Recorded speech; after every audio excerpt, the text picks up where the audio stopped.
Welcome to the Awesomers.com podcast. If you love to learn, and if you're motivated to expand your mind, and heck, if you desire to break through those traditional paradigms and find your own version of success, you are in the right place. Awesomers around the world are on a journey to improve their lives and the lives of those around them. We believe in paying it forward, and we fundamentally try to live up to the great Zig Ziglar quote, where he said, "You can have everything in your life you want if you help enough other people get what they want." It doesn't matter where you came from, it only matters where you're going. My name is Steve Simonson, and I hope you will join me on this awesomer journey.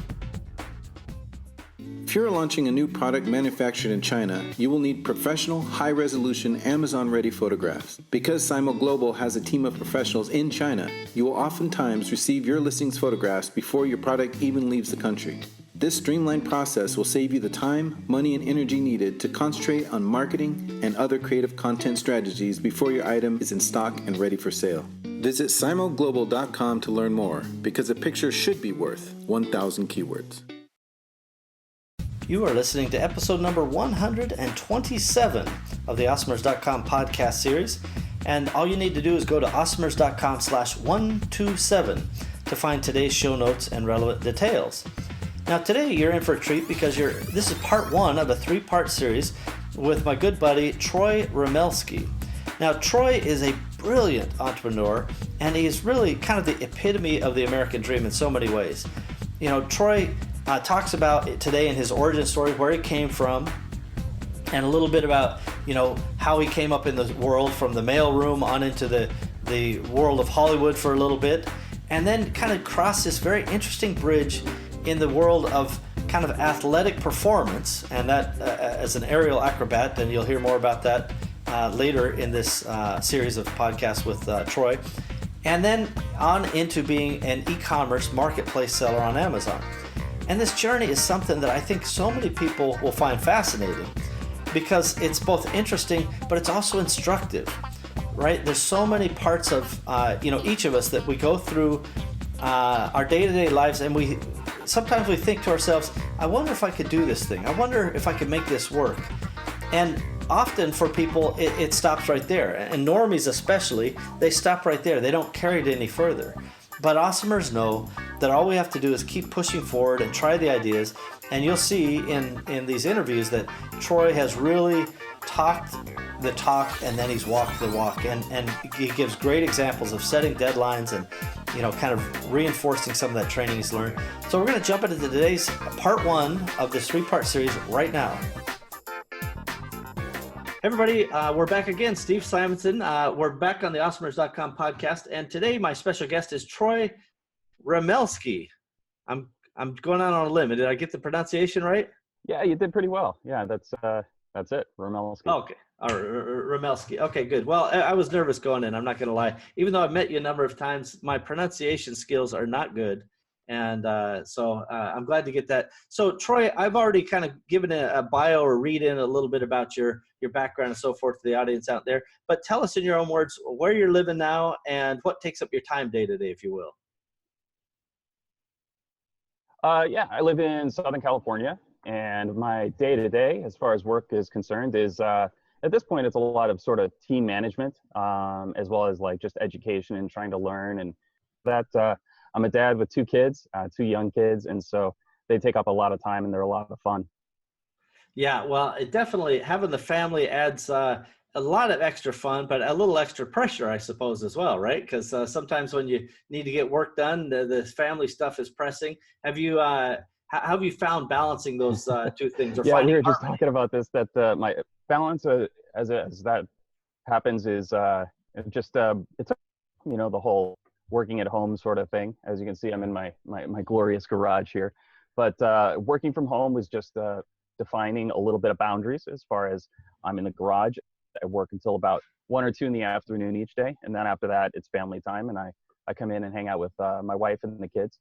But I try and get up early. I try and maximize the amount of time that I get to spend with my family each day, and I'm not opposed to taking 10 or 15 minutes, run inside and hang out with them or have lunch with them and stuff like that.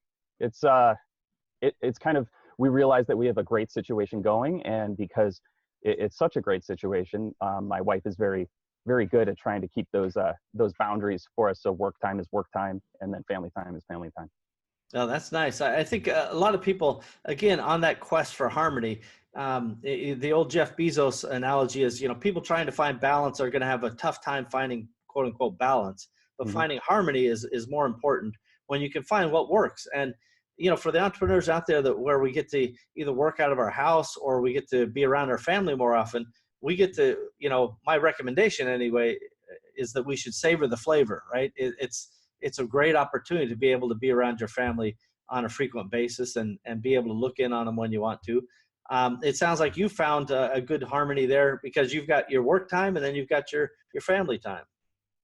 Yeah, and it's also something that just having appreciation for what we have is something that's really been important. I can't tell you how many friends we have where, at least one parent works outside the home, if not both parents. And so just being able to be here and be with our kids when they're young and not on top of work, having a commute that I have to do all the time. We just try and having an appreciation for that situation makes the boundaries and the harmony easy to achieve. Well, I definitely want to double down on that point. Appreciating the fact that we are able to, make some of these decisions.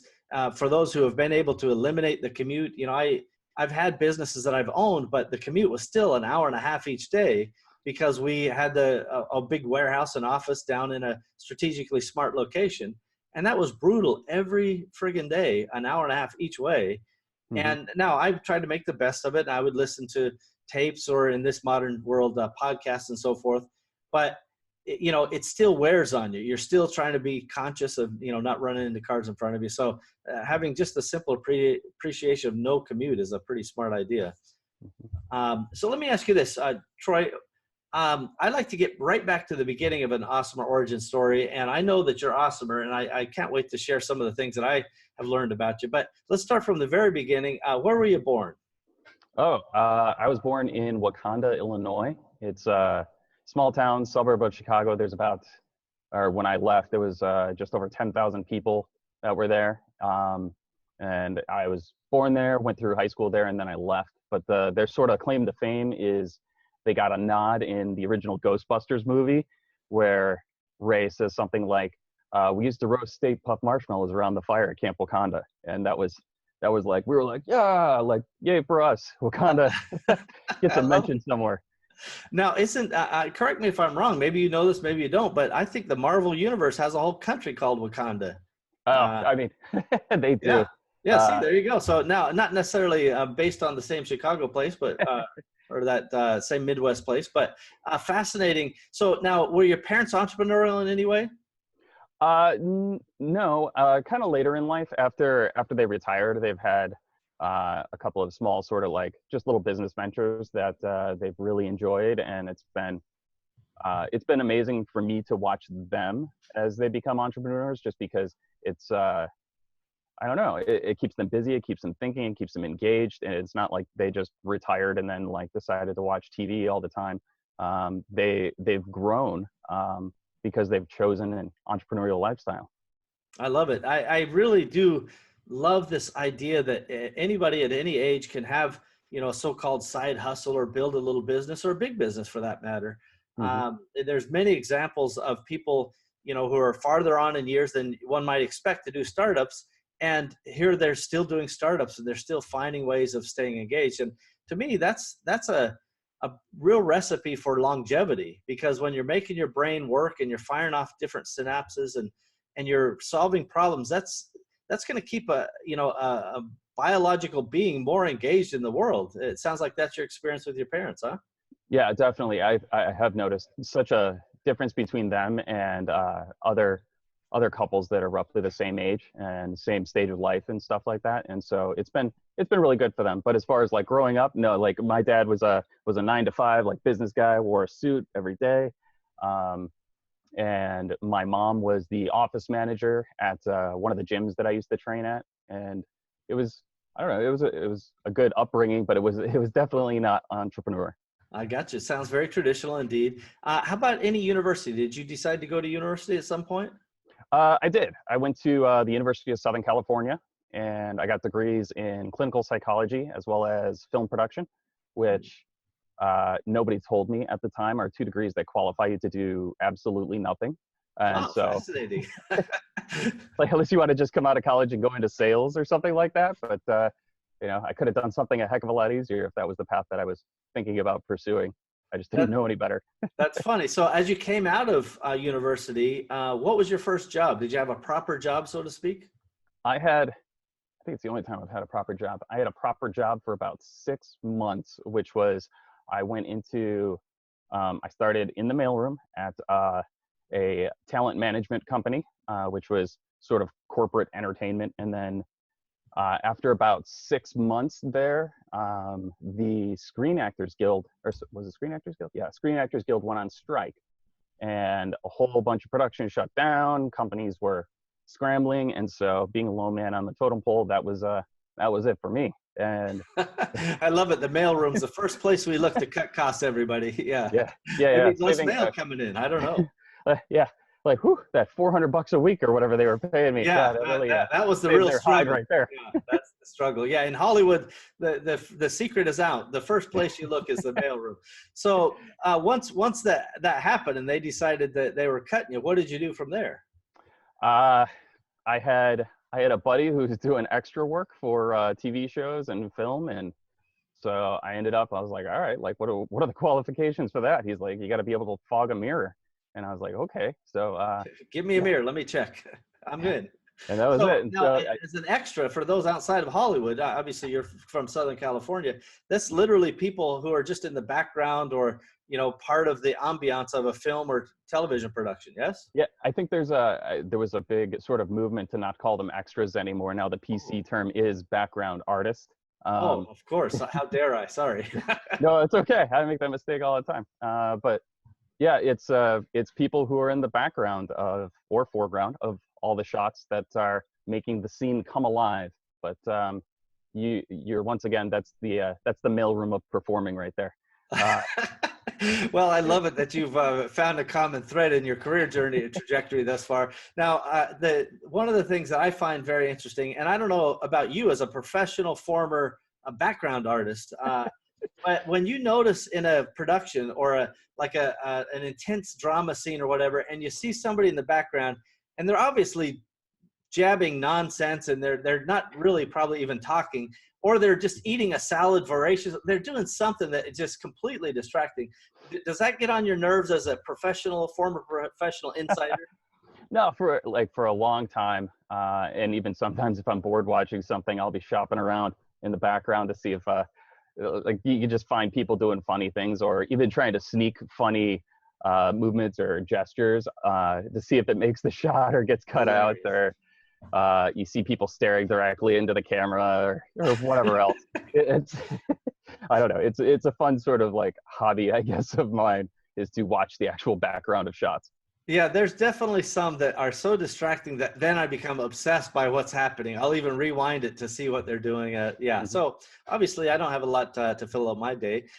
So we're going to take a quick break, Troy, and I'm glad we got a little bit of background information. When we come back, we're going to talk further about some of the defining moments that took you from being a background artist or extra on into the entrepreneurial world. We're going to do it right after this break.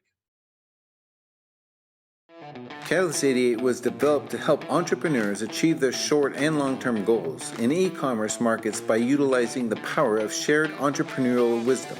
Entrepreneurship is nothing if not lessons to be learned. Learn from others, learn from us. I guarantee that we will learn from you.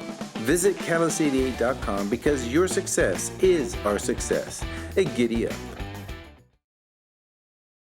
Hey, Amazon Marketplace professionals. Congratulations on your success to date. Your creativity, strategic vision, problem solving, and discipline have allowed you to build your own e-commerce business. Wouldn't it be great if you had more time to focus on the things that truly drive the sales and growth of your company? Instead of getting lost in a dozen different services and countless spreadsheets, what if there was one system that connected to your Amazon account and automatically gave you the information that you needed to make great decisions and really impact your business? Parsimony ERP can do that. Parsimony is the business operating system for your marketplace business. With Parsimony, you get true double entry bookkeeping, easy financial statements, full customer service tools, and item-by-item profitability, along with project and task management, and more features are being added all the time. Learn more at parsimony.com. That's Parsimony, Parsimony.com. Parsimony.com. We've got that. Okay, let's pause right here for today.